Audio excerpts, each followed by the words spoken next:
کچھ بدنی عبادتیں ایسی ہوتی ہیں جو شریعت میں منتقل ہوتی ہے، ٹرانسفر ہو سکتی ہے، مطلب دوسروں کو اس کا اجر و ثواب دیا جا سکتا ہے، ٹھیک، زندگی میں اور مرنے کے بعد بھی۔ کچھ بدنی عبادتیں ایسی ہیں جو اگر میں کروں تو وہ ٹرانسفر نہیں ہوں گی، وہ میرے کو فائدہ ملے گا، لیکن کچھ ایسی عبادتیں جو میں کروں تو میں کسی کو ایصال بھی کر سکتا ہوں، میت کو یا زندوں کو بھی دے سکتا ہوں۔ وہ کیا ہے دیکھ لیتے ہیں۔ بدنی عبادتوں میں وہ عبادتیں جو ٹرانسفریبل ہے، دوسرے کو ملتی ہے زندگی میں یا میت کے موت کے بعد، وہ ہے اگر کوئی کسی کا حج کرے تو چاہے زندہ آدمی ہو، جا نہیں سکتا تو اس کا حج بھی ہو سکتا ہے، چاہے میت کا بھی حج ہو سکتا ہے۔ کوئی عمرہ کرے تو بدنی کوشش میں کروں گا لیکن ثواب اس کو ملے گا جس نے وہ کیا، ٹھیک ہے۔ اسی طرح اس کے نام سے پیسہ خرچ کروں تو زندہ ہو یا مردہ اس کو انشاءاللہ ثواب ملیں گا۔ اس کے نظر کے روزے اگر کوئی باقی رہ گئے ہو وہ میں رکھ سکتا ہوں، چاہے وہ زندہ ہو یا مردہ ہو۔ کوئی انسان زندہ ہے لیکن اتنا بیمار ہے روزے نہیں رکھ سکتا اور وہ کہہ رہا ہے بیٹے میرے روزے رکھ دو نظر کے، یا پھر انتقال کی بات پتہ چل رہا ہے کہ والد کے 2-4 روزے نظر کے باقی تھے تو وہ روزے بھی رکھ سکتا ہوں۔ یہ وہ ٹرانسفریبل عبادتیں جو کی جا سکتی، لیکن نماز ٹرانسفر نہیں ہوتی، کسی کے بدلے نماز نہیں ہو سکتی یا اس کو ثواب نہیں پہنچایا جا سکتا۔ اسی طرح روزے میں صرف نظر کی جو روزے میں نے کہا، لیکن ہر سال کوئی بولے میرے والدین کے روزے رکھوں گا، یہ ٹرانسفریبل نہیں ہوں گا، ٹھیک ہے۔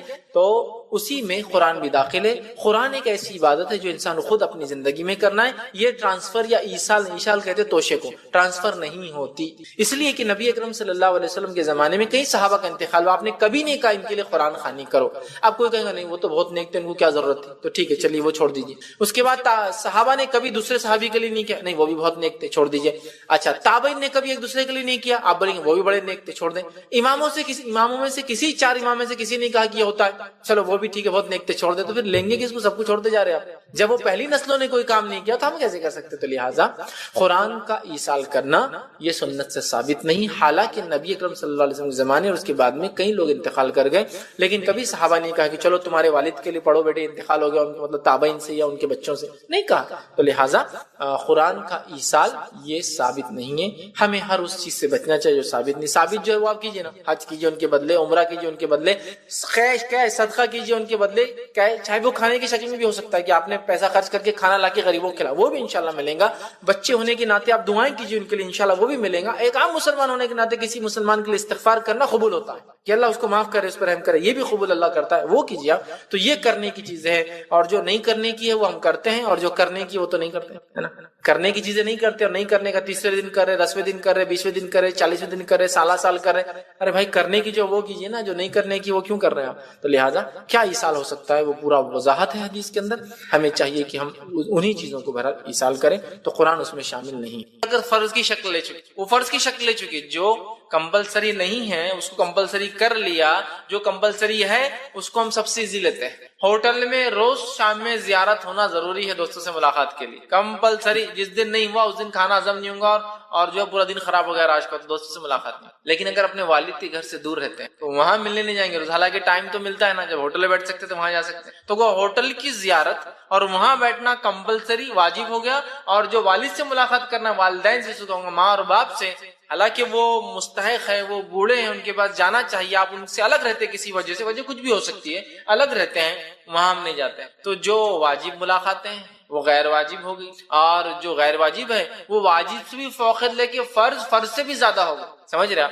آج یہ حال ہو چکا، تو ہمیں اس چیز کو سمجھنا چاہیے۔ تو آئیے پہلے ہم دیکھتے ہیں ان واجب ملاقاتوں میں سب سے پہلا حقدار کون ہے جس سے ہم ملاقات کریں، جس کی زیارت کریں، جس کے پاس جائیں۔ ان میں سب سے پہلے والدین، ماں اور باپ۔ والدین سے ملاقات یہ نمبر 1 ہے ان ملاقاتوں میں، جو ملاقات، جو زیارت ہے، مجھے اور آپ کو جو وزٹ اور جو میٹ ہم لوگوں کو کرنا ہے، یہ ہم پر واجب ہے کہ اپنے والدین سے ملاقات کریں۔ کیوں؟ اس لیے کہ اللہ کے اور اس کے رسول کے بعد دنیا میں کسی کا مرتبہ، کسی کا مقام، کسی کی عزت اور کسی کی پھر اطاعت ہے تو وہ والدین ہے، والد اور والدہ، ماں اور باپ۔ سمجھ رہا؟ اللہ اور اس کے رسول کے بعد اگر کسی کا مقام ہے، کسی کی عزت ہے، کسی کی توقیر ہے، کسی کی اطاعت ہے، تو والد اور والدہ ہے، یا والدہ اور والد ہے، والدین، یہ سب سے اول ہے۔ اس لیے کہ اللہ رب العزت نے سورہ بنی اسرائیل میں دیکھیے حکم دیا اور کہا وَقَضَىٰ رَبُّكَ أَلَّا تَعْبُدُوا إِلَّا إِيَّاهُ وَبِالْوَالِدَيْنِ، اور تمہارا رب یہ حکم دے چکا ہے، یہ بات طے کر چکا ہے کہ تم اس کے ساتھ کسی کی عبادت مت کرنا، وَبِالْوَالِدَيْنِ إِحْسَانًا، اور اپنے والدین کے ساتھ احسان کرنا۔ ایک ہی آیت میں ایک کے بعد ایک دونوں لفظ آ گئے. تیرا رب یہ طے کر چکا ہے وَقَضَىٰ رَبُّكَ أَلَّا تَعْبُدُوا إِلَّا إِيَّاهُ، اس کے علاوہ کسی کی عبادت مت کرنا. وَبِالْوَالِدَيْنِ إِحْسَانًا، اس کو کہیں گے نا ایک سانس میں ایک جملے میں کہا اللہ نہیں ہوا، ایک ہی جملہ ہے، کوئی بیچ میں وہ نہیں خیرت کے اعتبار سیدھا کہ اللہ کے علاوہ کسی کا شرک مت کرنا اور والدین سے احسان کرنا. اس لیے میں نے کہا اللہ اور اس کے رسول کے بعد دنیا میں کسی کا مقام ہے، کسی کا مرتبہ ہے، کسی کی اطاعت فرمانبرداری ہے، کسی کی عزت و توقیر ہے، تو وہ کون ہے؟ والدین. یہ بات کو ہم سمجھ لیں، بہت اچھے سے سمجھ لیں. تو لہٰذا ان سے زیارت واجب ہے اگر ہم کسی وجہ سے والدین کے ساتھ نہیں رہتے ہیں. تو جیسا کہ سفر پر اگر آپ ہیں، آپ بیرون ملک رہتے ہیں، تو جب واپس آئے فوراً والدین کے ساتھ، اگر ایک ہی گھر میں ہے تو پھر تو فوراً والدین سے ملاقات کریں. آپ کی بیوی بچے بھی اس گھر میں رہتے ہیں لیکن پہلے کس سے ملاقات کریں گے؟ آپ والدین سے. اس پر بیوی کو ذرہ برابر بھی غصہ نہیں آنا چاہیے، اس کے بارے میں سیکنڈ تھاٹ نہیں ہونا چاہیے. اس لیے کہ جب وہ بیوی جو میری بیوی اور میں ہوں، ہم بھی جب اس عمر میں پہنچیں یہی توقع کریں گے کہ ہمارے بچے پہلے ہم سے ملے اور بعد میں اس سے ملے جس سے اس کا بعد میں نکاح کیا گیا ہے، نہ جس نے اس کو پیدا کیا نہ اس کی پرورش کی. نیچرل ہے. لیکن کتنی ان نیچرل بات ہے کہ ہم اپنے لیے سوچتے نہیں کہ بھائی میرا شوہر آ رہا ہے، میرا فلاں، تو مجھ سے پہلے ملاقات کرنا اور بعد میں اپنے ماں باپ اس کو زیادہ ہے کیا، قربانی تو میں دے رہی، بچوں کو تو میں پال رہی. ہاں تو یہی سوچیے اس شوہر کو بھی کسی اور نہیں پالا ہے، اسی نے اس کو بڑا کیا ہے تو اس کا حق ہے. اور اس حدیث کو یاد کیجیے جس حدیث میں 3 لوگ غار میں چلے گئے اور ایک پتھر نے آ کے روزگار کا منہ بند کر دیا. تینوں نے کہا اپنی اپنی نیکیوں کو وسیلہ بناؤ. تو ایک نے کہا اللہ میں روز بکریاں چراتا، دودھ دھوتا آنے کے بعد، اور دودھ سب سے پہلے کس کو پلاتا؟ والدین کو. ایک دن میں آیا اور میرے والدین سو گئے تھے، میں نے بکریوں کا دودھ دھویا اور رکا رہا، اور اتنی دیر رکا جب تک کہ وہ اٹھ نہ گئے. اور ایک روایت میں الفاظ ہے وہ صبح فجر تک، مطلب صبح تک نہیں اٹھے. جب صبح انہوں نے آنکھ کھولی میرے بچے بھوک سے بلبلا رہے تھے، پھر بھی میں نے ان کو دودھ نہیں دیا، اپنے والدین کو پہلے دودھ دیا. وہ سیر ہو گئے پھر ان کو پلایا. اے اللہ یہ کام میں نے تیرے لیے کیا تھا، اگر تو نے قبول کیا تو اس مصیبت کو دور کر. اور پتھر تھوڑا سا ہٹ گیا، پورا نہیں ہٹا کیونکہ اور 2 لوگ تھے انہوں نے بھی کی تو پورا ہٹا، لیکن یہ بھی ایک سبب بنا اس مصیبت کے ہٹنے کا. میں یہ نہیں کہہ رہا ہوں آپ اولاد کو تکلیف دیجیے ماریے، میں وہ نہیں کہہ رہا. میں کہہ رہا ہوں فرسٹ پریفرنس والدین، پہلی ترجیح جو ہے ہمارے جو والدین کو. تو زیارت میں بھی سب سے پہلے حقدار کون ہے؟ واجب زیارت کے والدین. اگر والدین بھی الگ رہتے ہیں تو دونوں سے ملاقات کی جائے. کبھی والدین بھی الگ ہوتے ہیں، طلاق ہوگی ماں باپ میں، ٹھیک ہے، لیکن ماں باپ تو ہے نا، طلاق ہونے سے فرق کیا پڑتا ہے؟ ماں باپ تو ہے، والدہ الگ رہتی ہے، والد الگ رہتے ہیں، تو دونوں الگ رہتے ہیں تو دونوں سے، دونوں ساتھ رہتے تو ان سے. میاں بھی مطلب بیوی اور بچے ساتھ اور والدین بھی ساتھ، پہلے والدین سے پھر بیوی بچوں. First preference. یہ وہ لوگ ہیں جو ہماری آخرت کے اعتبار سے جنت بھی ہے، اور یہ وہ لوگ ہیں دونوں جو آخرت کے اعتبار سے جہنم بھی ہیں. ان کی خدمت کرو جنت پالو، ان کو ناراض کرو اور تکلیف دو اور جہنم میں چلے جاؤ. آسان ٹکٹ ہے یہ ہمارا ایک طرف. اور حدیث میں الفاظ ہے ماں کے قدموں کے نیچے جنت ہے. باپ جنت کے دروازوں میں بیچ کا دروازہ ہے. تو کتنا بڑا مقام ہے نا، ایک دروازہ ہے دوسری خود جنت خدمت. حدیث میں آسم نے حاکم کی روایت میں بددعا دی ان لوگوں کے لیے جن کو اپنی بڑھاپے میں، ان کی زندگی میں ماں باپ میں سے دونوں یا دونوں میں سے کچھ بوڑھی عمر میں مل جائے، بڑھاپے میں مل جائے اور ان کی خدمت کر کے جنت نہ پا سکے. اور آپ نے لعنت بھیجی ایسے لوگوں پہ جو والدین میں سے دونوں یا ایک کو پالے اور خدمت کر کے جنت نہ بنا سکے. اس لیے میں نے کہا پہلی زیارت کا حقدار کون ہے؟ والدین. ملاقات کیجیے، جائیے، میل ملاپ کیجیے، حسن سلوک کیجیے، اچھی بات کیجیے، ان پر خرچ کیجیے، ان کی عزت و توقیر کیجیے، انہیں بتائیے کہ ان کا مقام آپ کے نزدیک سب سے اونچا ہے. اللہ اور اس کے رسول کے بعد آپ انہی کی اطاعت اور فرمانبرداری کرتے. ظاہر سی بات ہے اللہ اور اس کے رسول کی فرمانبرداری کے ماتحت ہی ان کی فرمانبرداری ہے، اس کے خلاف تو بات سنی نہیں جائیں گی. ٹھیک ہے، تو تمام چیزیں. ورنہ ہوتا ہے کبھی کبھار ہم والدین کا مقام بتاتے تو لوگ نماز چھوڑ دے رہے، کیوں؟ اما ابا بول رہے کہ نماز مت پڑھو. ویسے نہیں، اس لیے میں نے کہا اللہ اور کے رسول کے ماتحت ان کی بھی سیکنڈ تو ہے ہی اللہ اور اس کے رسول کے بعد، لیکن اطاعت ان کی اللہ اور کے رسول کے ماتحت ہے. اگر یہ شرک کرو بولے تو آپ نہیں کر سکتے. آپ یہ بولیے کہ ٹھیک ہے میں آپ کو کچھ جواب نہیں دوں گا لیکن میں یہ کام نہیں، عزت کے ساتھ جواب دیں گے. گالی گلوچ نہیں کریں گے کہ تم کچھ بھی بولتے ہو غلط ہے، شرک ہے، نہیں میں نہیں کر سکتا ہوں، آپ چاہے کچھ. تو ان کی عزت کیجیے، ان کی توقیر کیجیے، ان سے ملاقات کیجیے، ان کے پاس بیٹھیے، ان پر خرچ کیجیے، اپنے وسیلوں سے ان کی کام نکالیے. بیمار ہے تو بیمار پرسی کیجیے، ان پہ خرچ کیجیے، جو کچھ ہو سکتا ہے خدمت کے اعتبار سے ان کے ساتھ کرنا یہ مجھ پر آپ پر واجب ہے. یہ پہلی قسم یاد رکھیے. نبی اکرم صلی اللہ علیہ وسلم سے بالکل فالتو بات ہے. کسی کا انتقال ہو جاتا ہے تو لوگ فاتحہ پڑھتے ہیں اور فاتحہ پڑھنے کو کہتے بھی ہیں اور اس پہ کچھ کھانا وغیرہ بھی بناتے ہیں، اور کبھی کبھار ہمیں پتہ بھی نہیں ہوتا کہ یہ فاتحہ کا کھانا ہے، وہ کھا لینے کے بعد معلوم پڑتا ہے کہ اب وہ فاتحہ کا کھانا تھا.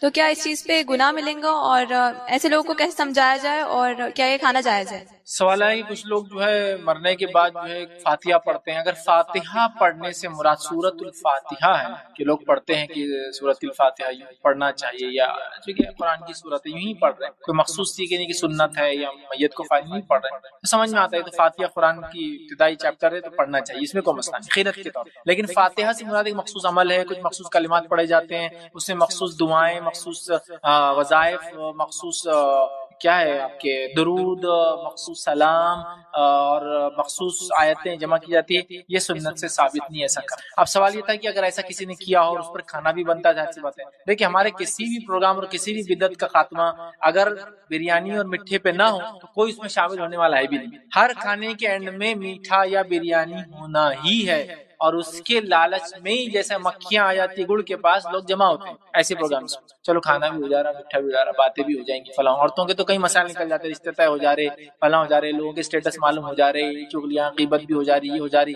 مرد بھی جا رہے، بہرحال کی معاملات ہو جا رہے، تھوڑا سا کبھی ٹائم نہیں بول کے عورتوں بولے تم ہی چل جاؤ ہم نہیں آتے، بہرحال یہ ساری چیزیں ہو رہی، تو اب وہ کھانا بنا دیے فاتحہ کا، اب آپ کو پتا نہیں تھا آپ نے کھا لیا، تو اب اس کا معاملہ کیا ہے؟ دیکھیے اس کھانے کا جو معاملہ ہے، جو فاتحہ کا کھانا ہے، شرعی اعتبار سے یہ کھانا حرام نہیں، وجہ یہ کہ غیر اللہ کے نام کا کھانا نہیں، فاتحہ اللہ کے کلام کو ہی پڑھا گیا، مطلب فاتحہ کھانا وہ نہیں کہ غیر اللہ کا نام لے کے پڑھا، فلاں کے نام کا نہیں، اس سے سورۃ الفاتحہ یا دیگر سورتیں پڑھی، تو کھانا کسی کے نام سے نہیں ہوتا، فاتحہ ہوتی سی عمل، لیکن بدعت، تو آپ سپورٹ نہیں کر سکتے، کھا نہیں سکتے، لیکن چونکہ آپ نے شرعی حکم پوچھا وہ حرام نہیں، جیسا مثال کے طور پہ ایک نظم ہے، علامہ اقبال کی اچھی نظم، آپ کسی نے میوزک کے ساتھ اس کو بنا دیا، تو نظم کا پڑھنا کیسا ہے؟ جائز، میوزک کے ساتھ سننا اور پڑھنا کیسا ہے؟ حرام۔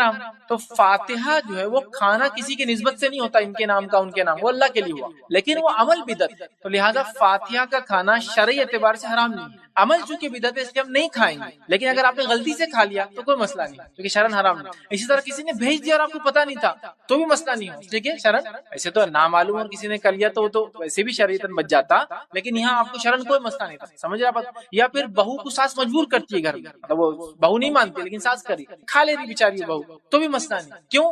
فتنے سے زیادہ اچھا ہے، کھانا حرام نہیں نا، اس لیے میں حکم بتا، سمجھ رہے آپ بات کو؟ تو لہٰذا حکم اس کا حرام کا نہیں ہوتا ہے، لیکن چونکہ بدعت وغیرہ ہے احتیاط اور اجتناب کرنا ہی بہتر ہے، لیکن مجبوراً اگر کھا لے، جیسا کہ بچے کو مجبور کر دے اس کے ماں باپ، بچی کو مجبور کرے اس کے ماں باپ، بچی کو مجبور کرے ساس سسر، یا گھر میں معلوم نہ ہو کھا لیا یا انجانے میں کھا لیا، تمام شکلوں میں انشاءاللہ وہ گناہگار نہیں ہوگا یا گناہگار، چونکہ کھانا اللہ کے نام کا تھا لیکن عمل بدعت ہے، اس لیے اس کو بائیکاٹ کرتے اور نہیں 40 دن، بلکہ بہت سے علاقوں میں ہوتا ہے کہ میت کی مغفرت نہیں ہوتی جب تک 40 دن کسی غریب کو کھانا نہیں کھلائے، تو کچھ خاندان ہوتے جو صرف کھانا کھانے کے لیے تیار رہتے، پورے شہر کے صرف کھانے کھاتے جا کے جو بھی مر جاتا ان کے گھروں کے، تو ان کو بلایا جاتا ہے مختلف ناموں سے، وہ کہیں شاہ پکارے جاتے ہیں، کہیں فلاں پکارے جاتے ہیں، وہ خاندان ہوتے ہیں صرف آ کے کھاتے صدقات لیتے ہیں، یہ کوئی 40 لانے کی ایسی فضیلت نہیں ہے، لہٰذا آپ اپنے میت کی طرف سے صدقہ کریں، کوئی فکس رقم نہیں ہے، کھانا کھلائے کوئی فکس رقم نہیں ہے، استغفار کرے کوئی فکس اس کے استغفار کی تعداد نہیں ہے، یہ آپ کر سکتے ہیں، لیکن مخصوص 40 دن مغرب کا بعد ایک کھانا دینا،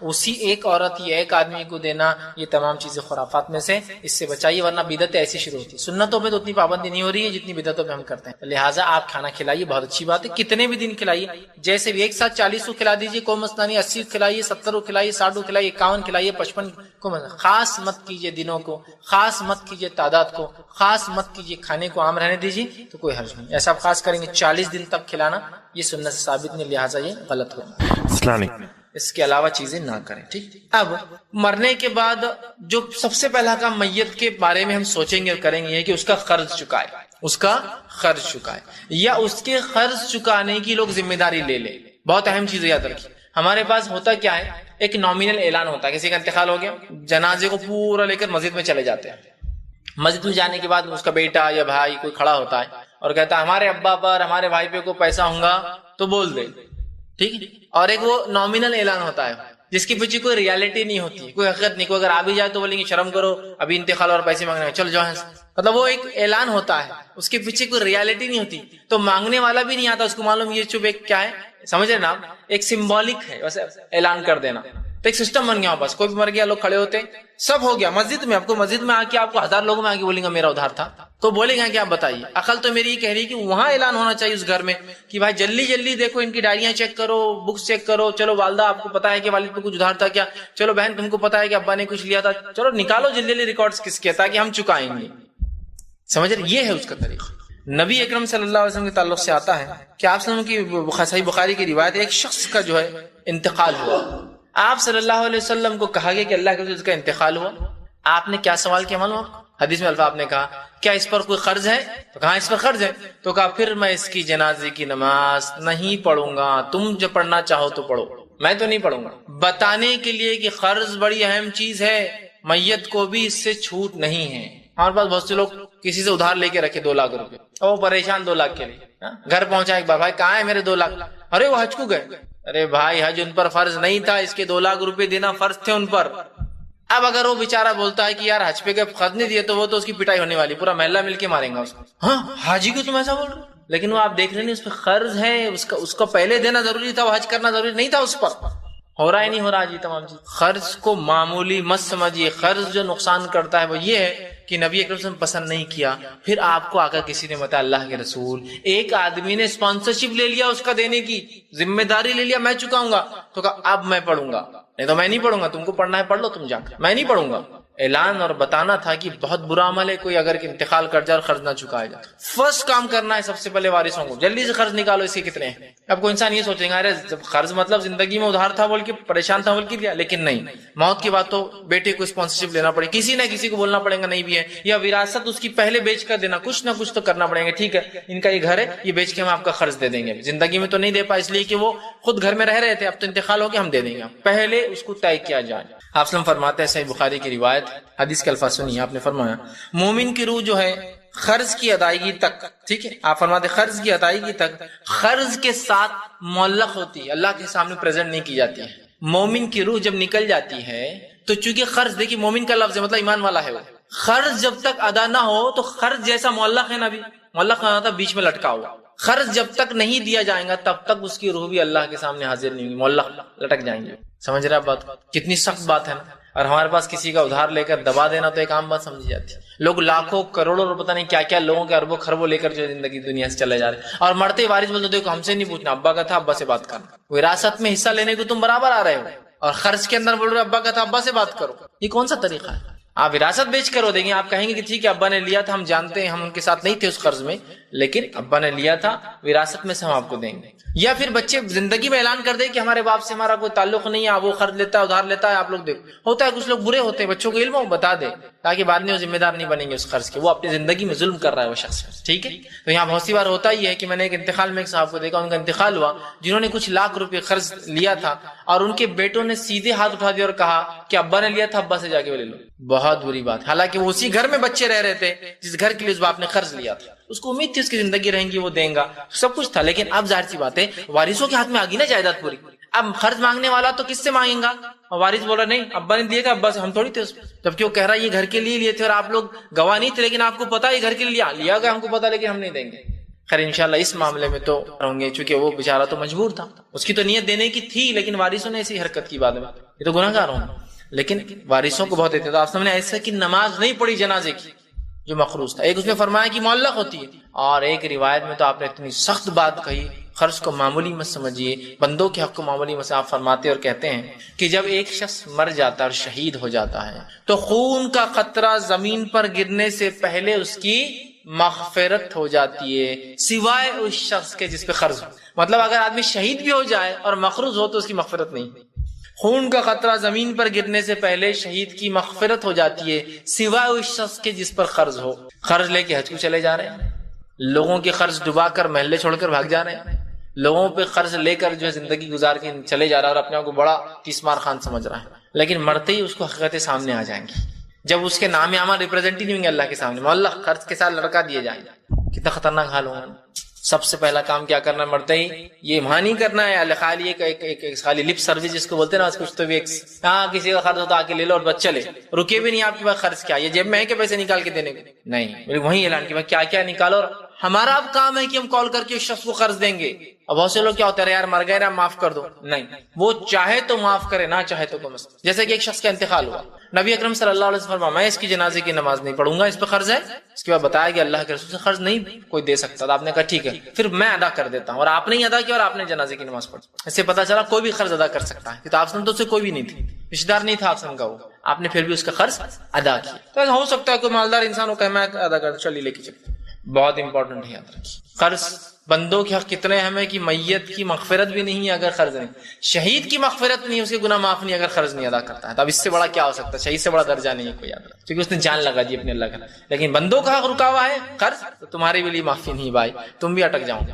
تو اس بات کو غور کرے، سب سے پہلے قرض ادا کرے۔ کہ اگر کوئی اولاد اپنی ماں سے برے مزاج سے بات کرے اور غصے میں برا بھلا بول دے جبکہ وہ برا بولنا نہیں چاہیے ہے، اور اگر بعد میں اولاد ماں سے معافی مانگ لے اور ماں معاف کر دے تو کیا اولاد کے سر پر سے گناہ معاف ہو جائیں گا جو اسے ملے یہ اپنی ماں سے برے اس سے جو ملا تھا جو ماں سے برے طریقے سے بات کرنے کے وقت۔ تو یاد رکھیے اگر کسی اولاد نے ماں سے کچھ بد کلامی کر دی ہو یا باپ سے یا کوئی بڑوں سے بھی، تو بالخصوص والدین سے اگر کی ہو تو معافی مانگ لے، اور اگر وہ سچے دل سے معاف کر دے رہے ہیں تو بالکل انشاءاللہ اللہ معاف کر دیں گا۔ لیکن اس کا مطلب یہ نہیں کہ آپ پہلے غلطی کریں اور پھر بولے نہیں معاف کرو اور آپ منوا رہے پھر آپ غلطی کریں اور پھر اس سے معافی منگائے، درست نہیں، ہو جائے غلطی اور اگر وہ آپ کو معاف کر دے تو انشاءاللہ عزیز اللہ ضرور جو ہے ان کی دعا قبول کریں گا۔ لیکن ایک بات میں بالکل اعلان کر دوں اور یہ بات کی میں تاکید کر دوں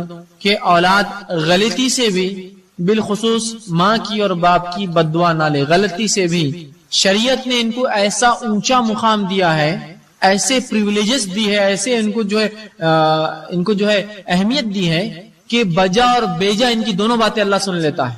معلوم جیسے آپ جانتے ہوں گے ایک ملک کا سفیر جب دوسرے ملک جاتا ہے اس کو ایمبیسیڈر بولتے ہیں، ڈپلومیٹ بولتے ہیں۔ ڈپلومیٹ اگر کسی ملک میں خون بھی کر دے تو اس پر کیس درج نہیں ہوتا اور کیس نہیں چل سکتا، اس لیے کہ اس کے رائٹس اتنے اونچے ہوتے ہیں چونکہ دوسرے ملک کا نمائندہ ہے۔ ہاں دوسرا ملک اگر چاہے ایکسٹریڈیشن ٹریٹیز اگر ہو دونوں کے بیچ میں کہ بعد تمہارا قاتل ہمارا قاتل ہم کیس چلائیں گے تب ہوگا، تو یہ خاص لوگ ہوتے ہیں، ان کو خاص پاورز ملتے ہیں نا۔ تو ماں باپ کو اللہ نے خاص پاورز دے رکھے، معلوم بجا اور بیجا ان کی دعا اللہ اور بد دعا قبول کر لیتا ہے۔ یہ ایک واقعے سے سناتا ہوں کہ والدین سے کبھی غلطی سے بھی آپ یہ کام نہ کرے، وہ معافی تو دوسرا مسئلہ رہا۔ رسول اللہ فرماتے ہیں کہ بنی اسرائیل کے ایک عابد تھے جن کا نام جریج تھا۔ جریج اپنے گھر سے دور عبادت کرتے، ایک بار والدہ ان سے ملنے آئی اور کہا یا جریج اے جریج میں آئی ہوں تمہاری ماں مجھ سے آ کر ملو۔ جریج نماز میں تھے۔ جریج نے سوچا کہ میں نماز مکمل کرتا ہوں اور فوراً ماں کو آواز دوں گا، یا سوچا پہلے آواز دے دوں یا نماز کر لوں، سوچا نماز کر لیتا ہوں ماں سے بعد میں مل لوں گا، اور جب تک نماز پڑھ کر باہر گئے ماں چلی گئی۔ دوسرے مقام بار پھر ماں آئی، پھر جریج جو ہے نماز پڑھ رہے تھے، پھر ماں نے آواز دی یا جریج اے جریج آؤ، اے جریج میں آئی ہوں، لیکن جریج پھر نماز سوچا کہ نماز توڑ دوں یا ختم کر لیتا ہوں جلدی سے، فوراً دوڑتے ہوئے گئے، ماں پھر چلے گئی۔ تیسری مرتبہ ماں پھر آئی، جریج پھر نماز میں تھے چونکہ عابد تھے، پھر یہی ہوا، ماں چلے گئی، جاتے تھے کہا تو ماں نے جریج کو بددعا دے دی اور کہا تو طوائفوں کا منہ دیکھے۔ اب اس زمانے میں شاید بددعا کیا ایسا طریقے رہتے ہر زمانے میں، کچھ نہ ہاتھ پیٹے ناس پیٹے فلاں، کہا تو طوائفوں کا منہ دیکھے اور چلے گئی۔ جریج نیک انسان ہے، اللہ کے ولی رسول اللہ فرما رہے ایک عابد تھا، جریج نماز پڑھ رہے ہیں، کوئی غلط کاموں میں یا بیوی بچوں کو ترجیح نہیں دے رہے، ماں پر نماز پڑھ رہے ہیں، سوچ رہے بس نماز ختم، چلے گئی۔ ہوا یوں کہ جریج کے عبادت خانے کے بازو ایک عورت تھی جس کو اولاد پیدا ہوئی جس کے شوہر کا نام نہیں معلوم تھا۔ جب لوگوں نے پوچھا یہ اولاد کس کی ہے تو جو ہے اس خاتون نے کہا، اور اس شخص نے جس نے اس سے زنا کیا اس نے کہا میرا نام مت بولو، اس خاتون نے کہا یہ جریج کی اولاد ہے۔ حاکم کے پاس کیس چلا گیا کہ جریج نے جو ہے زنا کیا اس عورت سے اور اس پہ کیس ڈالو۔ جریج کو پکڑ کر لے جائے گا حاکم وقت کے سامنے اور سزائے موت سنائے گی چونکہ جریج نے زنا کیا تھا۔ جب جریج کو پھانسی پہ لٹکانے لے جایا گیا تو جب جریج مسکرانے لگے چونکہ وہ عورت طوائف تھی، کھڑی تھی سامنے اور ہنس رہی تھی، کیا کہا تھا ماں نے تو طوائفوں کا منہ دیکھے، وہ کھڑی تھی تو جریج ہنسنے لگے تو بادشاہ نے کہا کیسے گناہگار انسان ہو، موت کا وقت اور ہنستے ہو؟ تو کہا میں موت کے وقت نہیں ہنس رہا ہوں، میری ماں کی بددعا مجھے یاد آ گئی کہ اس نے کہا تھا تو طوائفوں کا منہ دیکھے، اور وہی ہو گیا۔ اللہ رب العزت نے جریج پر رحم کیا اور وہ بچہ جو زنا کی اولاد تھی وہ بول اٹھا اور کہا میرا باپ وہ چرواہا ہے جس کا میں بیٹا ہوں، اور پھر جریج کو آزاد کیا گیا اور اس کو سزا دی گئی، جریج کے واقعے کا بچہ۔ تو یہاں اللہ نے دیکھیے آپ ماں کی بددعا قبول کر لی، جریج نماز پڑھ رہے تھے تو ان کو اسپیشل پریویلیج۔ آپ بولیں گے ایسا کیوں؟ یہ لوگ ہی ایسے، ان کا مقام اتنا اونچا ہے کہ اللہ ان کی جا بجا سب سن لیتا اٹھا کر۔ تو غلطی سے بھی مائیں اپنے بچوں کو بدوائیں نہ دے اور بچے بھی ماؤں کو تنگ نہ کرے باپ کو کہ ان کی بدوائیں اللہ قبول کرے. اسی طرح رسول اللہ فرماتے اللہ رب العزت باپ کی گئی دعا رد نہیں کرتا اولاد کے حق میں. ماں کا بھی لفظ ہے اس میں لیکن باپ کی خاص طور سے، اس لیے کہ مائیں تو دعائیں کرتی ہے، باپ دعا نہیں کرتے بچوں کے حق میں کبھی بھی. ہم نے دیکھا کہ بس وہ نہیں میں بولتا نہیں، میں کرتا نہیں، میرے دل میں ہے نہیں، کرنا چاہیے. باپ کی دعا اللہ رد نہیں کرتا بچے کے حق میں، بچوں کی باپ دعا کریں. اسی طرح ان کی دعا اور بددعا دونوں بجا اور بیجا سب قبول ہو جاتی ہے. تو میں بچوں سے کہوں گا کہ ایسی حرکت کرے ہی نہ کہ یہ سب جھگڑا اور فتنہ مچے، ورنہ اگر انہوں نے بددعا دے دی وہ معافی وافی تو ہوتی رہیں گی بعد میں. جریج کی ماں نے معاف کر دیا جریج کو، لیکن جریج پہ کیس چل گیا، بدنامی طوائف کا منہ تو دیکھا جا کر ہوا تو صحیح. سب کتنا تکلیف ہوئیں گی جریج کو اندازہ لگے گا. عابد پہ اگر کوئی الزام لگا دے زنا کا کہیں کا بھی نہیں رہتا ہے وہ انسان، آج کے دور میں بھی اور اس دور میں بھی. کیس چلنا، پھانسی ملنا، جا کر تختے پہ کھڑے ہونا، پھر ماں کی بات یاد آنا کی طوائف کا منہ میں نے دیکھا. سورہ فاتحہ، آیت الکرسی اور خل کے تعلق سے کہ ان کے یہ فوائد ہیں. دیکھیں سورہ فاتحہ کے کئی فوائد ہیں. یہ سورہ رقیہ بھی کہا جاتا ہے، یہ علاج بھی، ویسے کئی فوائد ہیں. لیکن آپ کو یہ دیکھنا ہوگا کہ یہ فوائد کس طرح سے حاصل کیے جائے. نبی اکرم صلی اللہ علیہ وسلم حدیث میں بتایا ہے. ٹھیک ہے، جیسا کہ ایک روایت میں آتا ہے کہ بخاری کی روایت ہے، صحابہ ایک جگہ گئے، ایک بستی میں پڑاؤ ڈالا، ان سے اجازت مانگی کچھ کھانے پینے کے دو. یہ زمانہ وہ نہیں تھا ہوٹلیں وغیرہ تھی، رہنے کی جگہ تھی.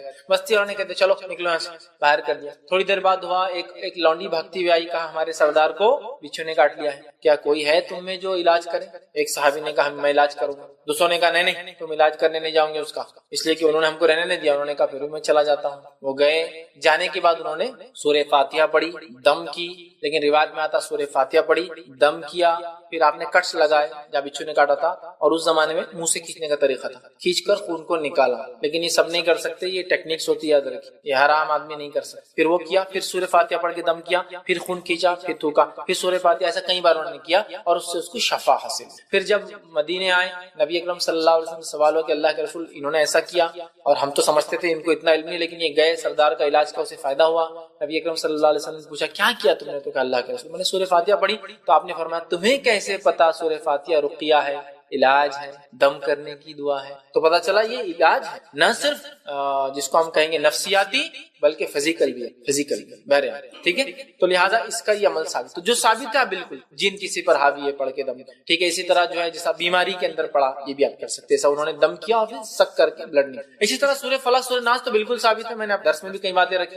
نبی اکرم صلی اللہ علیہ وسلم بیمار ہوئے آپ پڑھتے تھے، نظر بد سے بچانے کے لیے آپ یہ پڑھتے تھے، آندھی طوفان مصیبت آتی تب آپ یہ پڑھتے تھے. سورہ فلق سورہ ناس تو بہرحال ثابت ہے. اس میں سورہ کافرون داخل نہیں ہے. بہت سے لوگ چاروں خل پڑھ دیتے ہیں، چار نہیں ہے، تین ہے، سورہ اخلاص، سورہ فلق، سورہ ناس. اچھا ایک عجیب بات ہے، یہ چاروں کل لوگ چونکہ اس کے بڑے فوائد ہیں تین کے، چار کو ایڈ کر دیتے ہیں اور چاروں کو ہر جگہ پڑھتے ہیں، یہاں تک کہ خبروں پر بھی پڑھتے جا کر. یہ اپنی حفاظت کے لیے، زندوں کے لیے. مرنے کے بعد سورہ اخلاص، سورہ فلق، سورہ ناس اور سورہ الکافرون پڑھنا درست نہیں. ایک مرتبہ ایک صاحب ضد کرنے لگے، نہیں بولے ہم جا کر بولے خبر میں پڑھیں گے. تو دوسرے صاحب نے ان سے کہا کہ چلو میرے کو بولو کہ جو تم پہلا سورہ پڑھے قل یا الکافرون، ٹھیک ہے، لا اعبد ما تعبدون. تو خبر والے کیا بول رہے ہیں؟ اے کافرو قل یا الکافرون لا اعبد ما تعبدون، میں بات نہیں کرتا، تم عبادت کرتے تھے.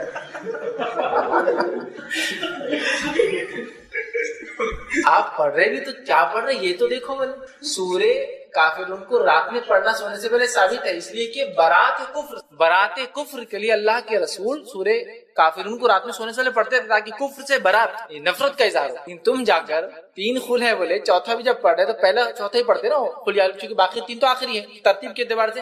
قل یا الکافرون، اے کافر، لا اعبد ما، اب دیکھیں ترجمہ دیکھیے، میں عبادت نہیں کرتا اس کی تم عبادت کرتے ہو. تو میننگ بھی آپ دیکھیے تھوڑا کیا اس کا کانٹیکسٹ ہے.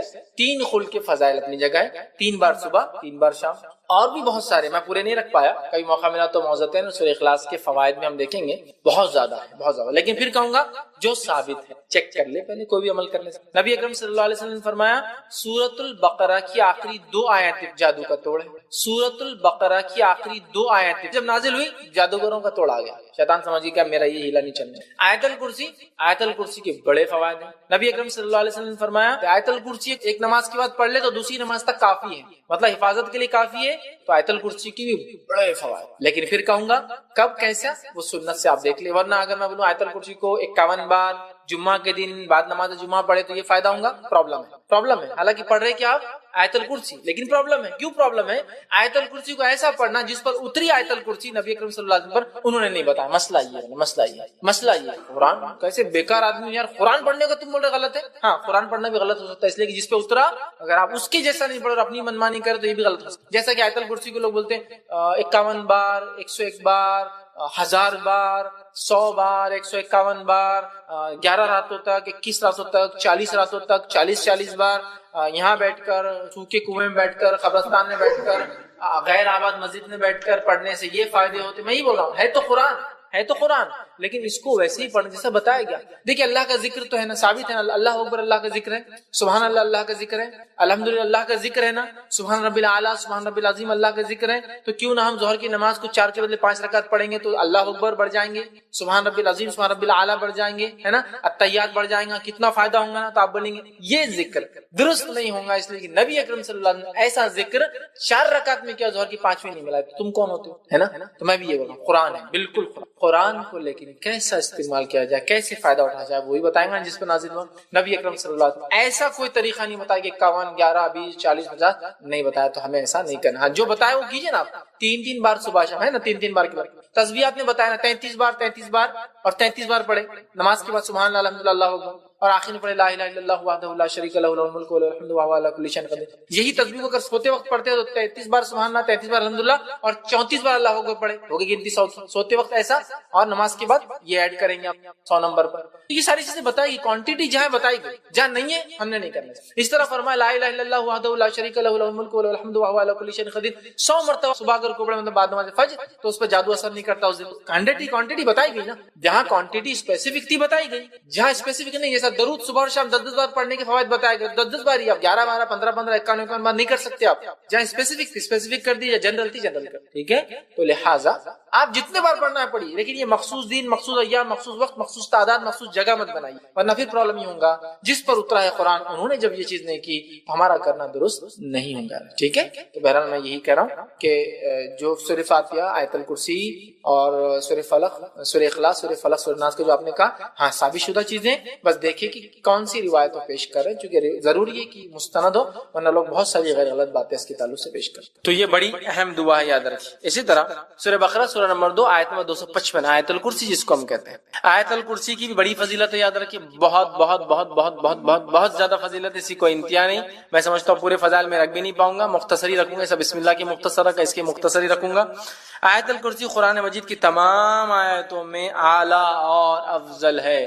آیت الکرسی قرآن مجید کی تمام آیتوں میں اعلیٰ اور افضل ہے, بہت بڑی فضیلت ہے. آئیے صحیح مسلم کی روایت ہے, ابی بن کعب رضی اللہ عنہ فرماتے اور کہتے ہیں رسول اللہ صلی اللہ علیہ وسلم نے فرمایا, کیا تجھے معلوم ہے کہ کتاب اللہ میں سے تمہارے پاس کون سی آیت سب سے افضل ہے؟ کیا تمہیں معلوم ہے کہ کتاب اللہ میں سے کون سی آیت سب سے افضل ہے؟ تو میں نے عرض کیا اللہ اور اس کے رسول ہی بہتر جانتے ہیں, مجھے تو نہیں پتا. آپ صلی اللہ علیہ وسلم دوبارہ فرمایا کہ کیا تجھے معلوم ہے کتاب اللہ میں سے تمہارے پاس کون سی آیت سب سے افضل ہے؟ میں نے عرض کیا اللہ لا الہ الا هو الحی القیوم, یہ آیت الکرسی. آپ صلی اللہ علیہ وسلم نے میرے سینے پر جو ہے ہاتھ پھیرا, مطلب صحابہ دیتے نا, ارے ماشاءاللہ, سینے پر جو ہاتھ پھیرا اور فرمایا ابو المنذر, ٹھیک ہے, ان کی کنیت تھی یہ, تجھے علم مبارک ہو. تو اللہ لا الہ الا هو الحی القیوم, یہ جو آیت الکرسی ہے یہ آیت یاد رکھیے سب سے افضل آیت ہے, بہت افضل, بہت فضیلت والی آیت ہے. اس کو ہم بکثرت پڑھنے کی کوشش کیا کریں. اسی طرح جو ہے ایک روایت میں آتا ہے, یہ ابو داؤد کی روایت ہے, رسول اللہ صلی اللہ علیہ وسلم صفا مسجد نبوی سے متصل مہاجرین کی رہائش گاہ, مطلب ایک جگہ تھی, وہاں تشریف لائے. تو ایک آدمی نے آپ صلی اللہ علیہ وسلم پوچھا, یا رسول اللہ صلی اللہ علیہ وسلم قرآن مجید میں سب سے زیادہ بڑی اور عظمت والی آیت کون سی ہے؟ آپ صلی اللہ علیہ وسلم فرمایا اللہ لا الہ الا هو الحی القیوم. آیت الکرسی آپ نے بیان کی, یہ سب سے فضیلت والی عظمت والی بڑی آیت ہے, یاد رکھیں. اسی طرح سونے سے پہلے آیت الکرسی پڑھنے والے کے لیے اللہ تعالیٰ کی طرف سے ایک فرشتہ مقرر کیا جاتا ہے جو چوری, ڈاکہ اور دیگر نقصانات سے اس کی حفاظت کرتا ہے. نیز شیطان کی بری حرکتوں مثلاً وساوس, جادو, اسی طرح اس کی آصف زدگی اور اس کے خوف سے بھی انسان محفوظ رہتا ہے. اتنے سارے فائدے ہیں۔ یقیناً یہ روایت ابو ہریرہ رضی اللہ عنہ کی بڑی مشہور اور معروف روایت ہے، صحیح مسلم میں اور دیگر کتب میں آتی ہے۔ میں اب پوری تفصیلات نہیں رکھتا ہوں، بس مختصر آپ کو واقعہ، چونکہ حدیث بہت لمبی ہے۔ ہوا یہ کہ ابو ہریرہ رضی اللہ عنہ کو آپ نے جو زکوٰۃ کی کھجوریں تھی اس کے اوپر جو اپوائنٹ کیا، آپ وہاں تھے، رات میں ایک شخص آیا کھجوریں چرا رہا تھا، آپ نے پکڑا، کہا اللہ کے رسول صلی اللہ علیہ وسلم کا پیش کروں گا۔ اس نے کہا کہ میرے بیوی بچے بڑے بھوکے پیاسے تھے، میں مجبور تھا اس لیے لے جا رہا ہوں، میں کل نہیں آؤں گا۔ کہا ٹھیک ہے کل نہیں آنا، چھوڑ دیا۔ صبح ہوئی، اللہ کے رسول صلی اللہ علیہ وسلم سے کہا اللہ کے رسول ایک شخص آیا تھا کھجور چرا رہا تھا، میں نے پکڑا، پھر کہا بیوی بچے میں نے چھوڑ دیا۔ اللہ کے رسول صلی اللہ علیہ وسلم فرمایا آج پھر آئیں گا وہ؟ یہ کہتے جب اللہ کے رسول صلی اللہ علیہ وسلم کہہ دیا آج آئیں گا تو میں تو اب تیار ہو گئی، آج تو نہیں چھوڑوں۔ پھر آیا وہ کھجوریں چرا رہا تھا، آپ نے پکڑا، کہا آج تو اللہ کے رسول صلی اللہ علیہ وسلم بارگاہ میں حاضر کروں گا اور تم کو، چونکہ تم کھجور چرا تھے زکوٰۃ کے۔ کہا نہیں میرے بیوی بچے بھوکے تھے، یہ تھے وہ تھے، بڑا اس نے رونا رویا، ان کو رحم آیا، پھر چھوڑ دیا۔ صبح ہوئی، اللہ کے رسول صلی اللہ علیہ وسلم فجر میں پوچھا کیا ہوا ابو ہریرہ تمہارے قیدی کا؟ کہاں جایا تھا؟ کہا کہاں ہے؟ کہا آج بھی چھوڑ دیا میں نے اس کو۔ لیکن اس نے کہا کل نہیں آئیں گا، تو کہا آج بھی آئیں گا۔ یہ کہتے وہ اب میں نے سوچ لیا آج تو اس کو نہیں جانے دوں۔ پھر وہ کہتے میں نے رات میں پورا مستعدی کے ساتھ میں کھڑا تھا، پھر وہ آیا، آتے ہی میں نے کھجور چرا پکڑا، کہا آج تو تجھے لے کر ہی جاؤں گا، یہ تھرڈ ٹائم، 2 ٹائم تو معاف کر دیں۔ کہا ٹھیک ہے تم مجھے چھوڑ دو، میں تمہیں ایک ایسی خیر کی بات بتاؤں گا جس دعا کو تم اگر رات پڑھ لو سونے سے پہلے تو ایک فرشتہ صبح تک تمہاری حفاظت کرے گا۔ اب چونکہ صحابہ خیر کے متلاشی اور خیر کے بہت زیادہ وہ تھے، حریص تھے، کہا اچھا خیر کا کوئی چیز دے رہا ہے رات میں پڑھنے سے فرشتہ؟ کہا ٹھیک ہے بولو چھوڑ دوں گا۔ تو کہا اگر تم آیت الکرسی پڑھ لو تو ایک فرشتہ تمہارے شیطان سے صبح تک حفاظت کرے گا۔ صبح ہوئی، نبی اکرم صلی اللہ علیہ وسلم کا ابو ہریرہ کیا ہوا کل قیدی کا؟ کہا پھر آیا تھا۔ کہا کہاں ہے پھر؟ تو کہا چھوڑ دیا۔ تو کہا کیا کہا؟ تو کہا اس لیے چھوڑ دیا کہ اس نے مجھے ایک دعا سکھائی، اور اس نے کہا آپ صلی اللہ علیہ وسلم فرمایا کیا دعا سکھائی؟ تو اس نے کہا جو شخص رات سوتے وقت آیت الکرسی پڑھ کر سوئے گا تو ایک فرشتہ صبح تک اس کی فجر تک حفاظت کرے گا۔ ابو ہریرہ یہ بات اس نے سچ کہی، حالانکہ وہ اکثر جھوٹ ہی بولتا ہے۔ کیا تم جانتے ہو وہ کون تھا جو تمہارے پاس 3 دن سے قید میں آ رہا تھا، پکڑا جا رہا تھا؟ تو کہا اللہ اور اس کا رسول ہی بہتر جانتے ہیں۔ تو کہا وہ شیطان تھا۔ کون تھا؟ وہ شیطان تھا، ٹھیک ہے، لیکن اس نے یہ بات سچ، ٹھیک ہے، یہ بات سچ کہی، تو یہاں بھی پتہ چلا۔ اسی طرح ہر فرض نماز کے بعد آیت الکرسی پڑھنا جنت میں جانے کا باعث ہے۔ پتہ چلا جن شیطان سے محفوظ رہتا ہے ایک فرشتہ حفاظت کرتا ہے۔ اسی طرح ایک فضیلت اور آتی ہے، ہر نماز کی بعد پڑھنے سے کیا ہوتا ہے؟ جنت میں جانے کا باعث ہوتا ہے۔ حدیث کے الفاظ سنیے آپ کس طرح سے، اور یہ امام نسائی نے جو اپنی کتاب جو عمل الیوم واللیل کے اندر دن اور رات کے اعمال کے اندر نقل کیا، اور فرماتے ابو امامہ رضی اللہ عنہ فرماتے اور کہتے ہیں کہ اللہ کے رسول صلی اللہ علیہ وسلم فرمایا جس نے ہر فرض نماز کے بعد آیت الکرسی پڑھی اس کے اور جنت کے داخل ہونے کے درمیان موت کے علاوہ کوئی رکاوٹ نہیں ہے، مر جائے تو سیدھا جنت میں جائیں گا۔ لیکن یہ آیت الکرسی پڑھنا ہے، آیت الکرسی کو سر پہ ہاتھ رکھ کے پڑھنا لفظ نہیں ہے۔ بہت سے لوگ آیت الکرسی پڑھتے ہیں لیکن ہاتھ رکھتے ہیں سر پر، پیشانی، پھر ہاتھ کو زمین پہ رکھتے ہیں، کبھی یہ ہاتھ کو یوں رکھتے ہیں، پتہ نہیں کیا اس کی وجہ ہے، اور پھر پڑھتے ہیں۔ یہ ثابت نہیں ہے، لیکن آیت الکرسی پڑھنا ثابت ہے، یاد رکھیں، ٹھیک ہے۔ یہ بڑی افضل، بڑی برکت، فضیلت، قدر اور منزلت والی آیت ہے، جس کو آیت الکرسی سورہ بقرہ سورہ نمبر 2 کی آیت نمبر 255 نمبر ہے اس کا۔ چلیے آگے بڑھتے ہیں۔ اسی طرح وہ آیت جس کی اسی ایک رات میں آگے انہوں نے کہا گھر کے اندر آیت الکرسی، مکہ مدینہ کی تصویروں کو گھر میں اپنے اندر لگانا کیسا ہے، لٹکانا؟ تو دیکھیے قرآن کی آیتیں، اس کے تعلق سے یاد رکھیے اس کی حرمت اپنی جگہ ہے، پڑھنا ہے سمجھنا ہے ٹھیک ہے، لیکن اس کی حرمت ہے۔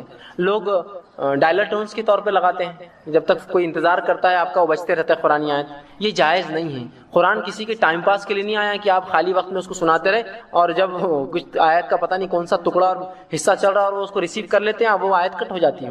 یہ درست نہیں، اس لیے کہ اس کا معنی پورا نہیں ہوتا ہے۔ دوسرا، قرآن اس لیے بھی نہیں آیا کہ آپ جو اس سے گھروں کو سجائے سنوارے، کیلیگرافی ہوتی نا، وہ عجیب ٹیڑھے میڑے اندازوں میں عربی لکھی ہوئی ہوتی ہے، نہ کس کو سمجھتی نہ کس کے پلے پڑتی کیا لکھا ہوا ہے، اور لگا دیتے ہیں گھروں میں۔ آدمی دیکھ کر بھی سوچتا الف الف الف الف، اور الف دکھتے ہیں پورے اس میں، اور لام لام لام، باقی کو سمجھ نہیں آتا کیا ہے، اور کہیں بھی نقطے دیے ہوئے۔ ایسا کیلیگرافک طریقے سے قرآن لکھنا درست نہیں، سوائے اس کے کہ اس کے پڑھنے والے موجود ہوں جو جانتے ویسے پڑھنا قرآن کو، ویسا اس میں ہم لوگ نہیں پڑھ پاتے ہیں اس کو، تو درست نہیں ہے۔ تیسرا، قرآن سجانے کے لیے نہیں آیا، توغرے وغیرہ لگا کے آپ برکت کے لیے بس چٹکا دو اس کو، بہت فائدہ ہوگا اس سے سجانے، یہ پڑھنے کے عمل کرنے کے لیے اور پہنچانے کے لیے آئے، تو لہٰذا اس کے توغرے لگانا، اس کی چارٹس لگانا، آیت الکرسی، چاروں خل اور پتہ نہیں کیا کیا، اور اس میں بھی ریفائن آج کل تو لوہے قرآنی، الف لام میم ہا میم یاسین تاسین طٰہٰ، عین نون اور قاف پتہ نہیں پورے حروف مقطع جمع کرتے لوح قرآنی اور لگائے تھے دکان و مکان کی خیر و برکت کے لیے. اسی طرح کعبے کا دروازہ ہے نا, ہمارے مسلمان ایکٹر آ کے بولتے کعبے کا دروازہ گھومتے ہوئے چل رہا, کیمرہ چلتے رہتا ہے,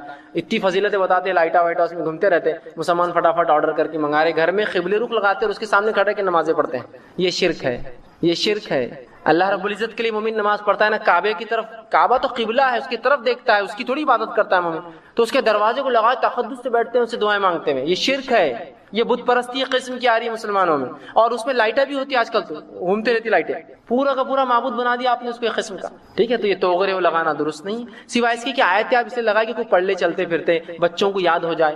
میں نے ایک بار کہا کہ قرآنی آیتوں کو لگانا نہیں چاہیے, اور اس پہ یہ عقیدہ بھی رکھنا کہ حفاظت کریں گے, درست نہیں. قرآن پڑھنے سے اللہ حفاظت کرتا, قرآن خود حفاظت نہیں کرتا ہماری, اس کی حفاظت اللہ کرتا, اور اس کے پڑھنے سے اللہ کی خوشنودی آتی, پھر اللہ ہماری حفاظت کرتا. ٹھیک ہے, تو ہمارے گھر میں بھی لگی ہوئی تھی, لوگوں نے کہا دیکھو خود تو کہتے ہیں کہ میں قرآن یہ چٹکانا لگانے کے لیے نہیں, آپ کے گھر میں لگی. میں نے کہا بچے یاد کرتے ہیں, ہمارے دروازے پہ ایک دعا لکھی آنے جانے کی, فلاں جگہ بیڈ روم میں لکھا, تو یہ یاد کرنے, جب یاد کر لیتے ہم نہیں لگا دیتے لا کر تاکہ بچے, تو یہ ایک الگ چیز ہے کہ آپ لوگوں کو یاد کرانے کے لیے آیتیں لکھے, سمجھانے کے لیے, لیکن یہ تقدس عقیدہ نہ ہو کہ اس سے حفاظت ہوتی, اس سے برکت آتی. کوئی قرآن لٹکنے سے برکت حفاظت نہیں ہوتی. اگر ایسا ہوتا تو قرآن کے پبلشر سب سے مالدار لوگ ہونا تھا دنیا کے اندر, جو قرآن چھاپتے ہیں. بیچارے کبھی کبھار تو پریشان رہتے, پیپر کے ریٹ میں جو ریٹ بڑھ جاتے ہیں, چھپائی کا مسئلہ, کوالٹی, سمجھ رہے آپ. اگر واقعی میں صرف قرآن کی موجودگی برکت لاتی تو سب سے مالدار لوگ قرآن چھاپنے والے ہونا تھا, کمپنیاں. لیکن آپ دیکھیے وہ بھی کمپیٹ کرتے مارکیٹ میں بیچارے. لوہے قرآنی وہ چٹکا دیتے, الف لام میم حامیم یاسین طٰہٰ نون قاف, اور بولتے اس سے دکان و مکان کی خیر و ماشاء اللہ. واقعی میں اگر آتی, ہاں آئی نا, میں نے جب سے لگایا اتنی خیر, اتنی برکت, اتنا فلاں, اچھا ماشاء اللہ.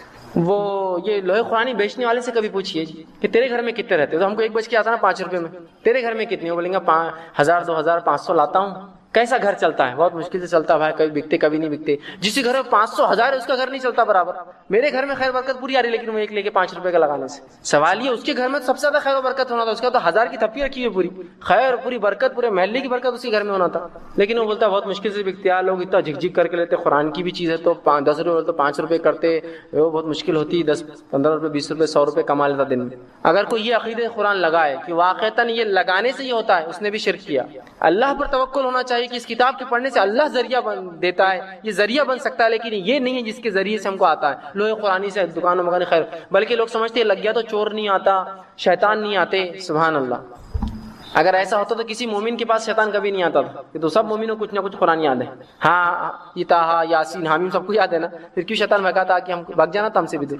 یہ سب بری باتیں یاد رکھیے, قرآن ان چیزوں کے لیے نہیں ہے. تو گھروں میں ایسی تصویریں مت لگائیے. یہ الگ بات ہے کوئی علم کے لیے کہ کعبہ اس طرح سے ہے, مدینہ اس طرح دکھتا ہے, ٹھیک ہے, لیکن مسلمان بھی مکہ مدینہ, کعبے کا دروازہ, دادا پردادا سگڑ دادا ابا اور فلاں, اور پورے پوسٹرز لگے, فوٹوਆਂ لگی, یہ سب برابر درست نہیں ہوگا.